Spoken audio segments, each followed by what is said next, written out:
Patris et Filii et Spiritus Sancti. Amen.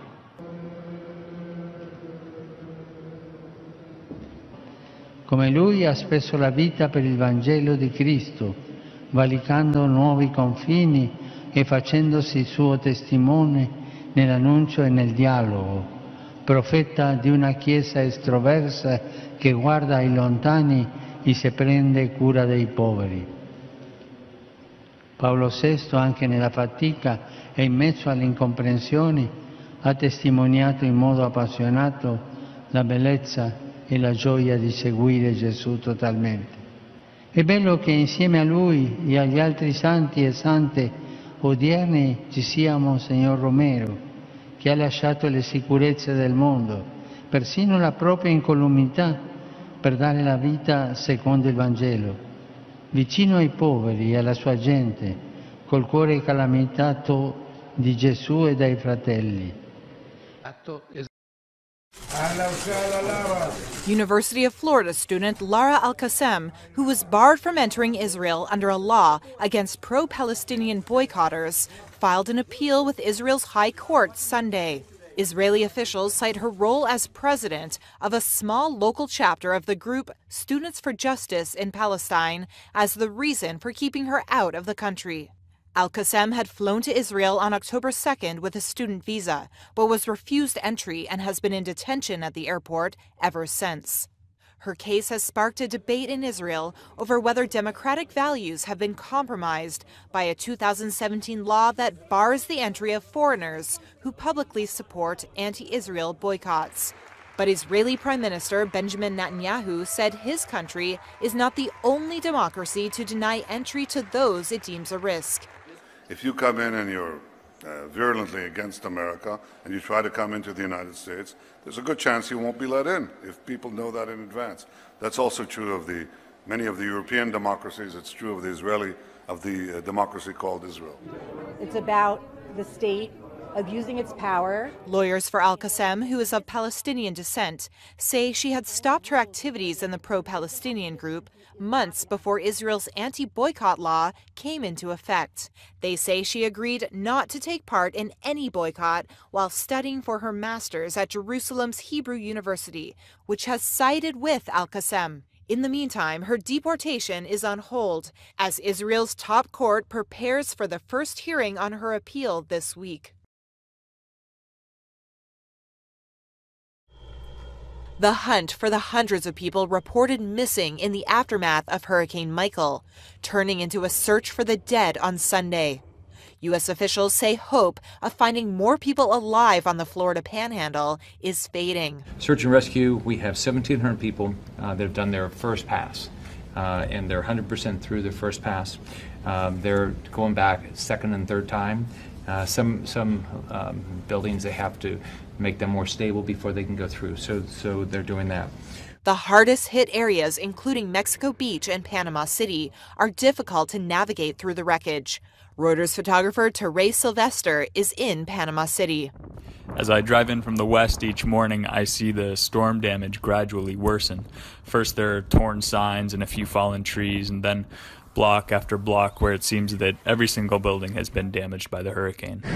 Michael slammed into the Florida Panhandle, killing more than a dozen people across the state, Georgia, North Carolina, and Virginia. Apart from helicopter sweeps, officials in Florida are using cadaver dogs, drones, and heavy-duty vehicles in their hunt for people in the rubble. In the Cove neighborhood of Panama City itself, a resident told me that crews of neighbors in pickup trucks with chainsaws had been going block by block and helping to clear the streets themselves, but also helping to clear their neighbors' driveways and to help them get cars out if they needed to. We're with you 100%. President Trump is pledging his full support to the victims and will be visiting Florida and Georgia this week to assess the damage.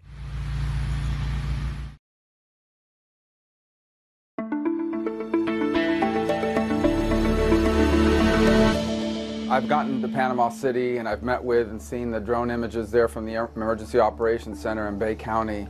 And it's deep devastation. I've lived through a bunch of hurricanes myself, going back to Andrew and here in South Florida.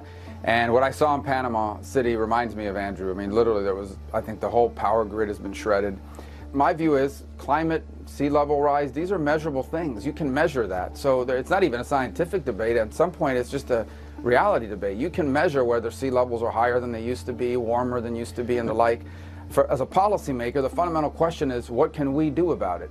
And if in fact humans are contributing to that, what public policy can we pursue that you can actually pass, does not destroy your economy, and can be effective? So your view then, Senator, is that humans are the chief contributor to climate change in this recent period?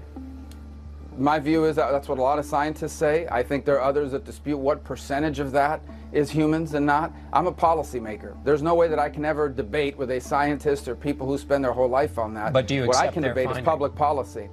I can accept this, and that is that we're going to have a debate about human contribution, because scientists are saying that, and a few are saying something different. But if we're going to have that debate about whether certain laws should be passed in order to alleviate what some scientists or a lot of scientists are saying is the cause of this, that has to be balanced with the public interest in other topics like the economy and the like. Everything becoming a partisan issue. Tennessee's Phil Bredesen was once Democrats' bright light, with polls showing him in a surprisingly tight Senate race with Republican Marsha Blackburn in the heart of Trump country. But it appears the ground has shifted against Bredesen, a centrist Democrat. Despite an endorsement by Taylor Swift and rumblings of a Democratic wave, the state's popular former governor is struggling to keep up in a race that has drawn national attention. A New York Times Siena College poll last week showed Bredesen behind Blackburn by as many as 14 percentage points. Just the week before, a poll showed Bredesen trailing by only 8 points, the decline coinciding with the nation's furious debate over the confirmation of President Trump's Supreme Court pick, Brett Kavanaugh. And activists on both sides say that the battle injected new energy into Republicans, since it's one of the several red states where Democrats were hoping to snag a Senate seat. Democrats need to win just 2 seats to take control. But since the beginning, to succeed in a state Trump won by 26 percentage points is no easy feat. Bredesen has to be conservative enough for Republican and independent voters, while also sustaining support from a Democratic base that's tilting more to the left. A group he no doubtedly ticked off by publicly supporting Kavanaugh's confirmation to the Supreme Court. And he may not have won any fans from the other side of the aisle either. His Republican opponent has hammered him for first avoiding to take a stand on Kavanaugh, and then for his late endorsement.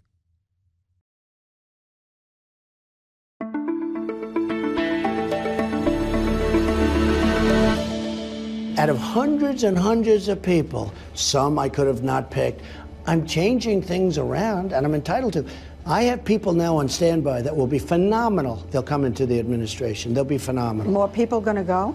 Yeah, other people will go, sure. So many people. You have a kind of a record of on turnover, I told and you're you the saying story. more. I told you the story. We have I think I have a great cabinet. There are some people that I'm not happy with. I have some people that I'm not thrilled with, and I have other people that I'm beyond thrilled with. What about General Mattis? Is he going to leave? Well, I don't know. He hasn't told me that. I have a very good relationship with him. I had lunch with him 2 days ago. I have a very good relationship with him.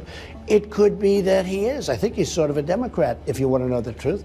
But General Mattis is a good guy. We get along very well. He may leave. I mean, at some point, everybody leaves. Everybody. People leave. With a university education, Assumpta Uwamaria didn't expect to be picking beetroot. But jobs are hard to find in the far west of Rwanda. 25% of people are unemployed. But Assumpta now has an international business, turning beetroot into wine.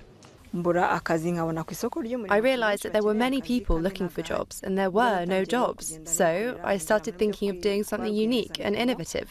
So I decided to start farming beetroots. I first started making beetroot juice, but then I met someone online who trained me on how to make beetroot wine.